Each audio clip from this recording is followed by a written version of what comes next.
প্রবাসীরা তাদের বউ রাইখা প্রবাসে আসে, আর একটা প্রবাসীর বউয়ের কাঁধে হাজার রকমের দায়িত্ব থাকে। একটা প্রবাসীর বউ হতে হলে তার এক্সট্রা কিছু গুণে গুণান্বিত হতে হবে। স্বামীর অবর্তমানে তাদের সন্তানদেরকে মানুষ করতে হয়। মেয়ে হয়ে তাকে একটা সংসারের বোঝা কাঁধে করে করতে হয় পার। তাই একটা প্রবাসীর বউ মানেই ধৈর্যের পাহাড়।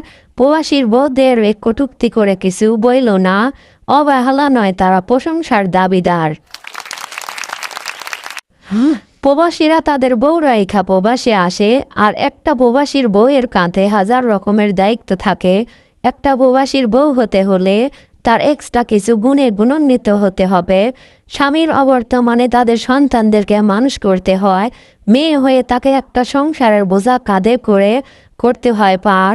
তাই একটা প্রবাসীর বউ মানেই ধৈর্যের পাহাড়। প্রবাসীর বউদের কটূক্তি করে কিছু বইল না, অবহেলা নয়, তারা প্রশংসার দাবিদার।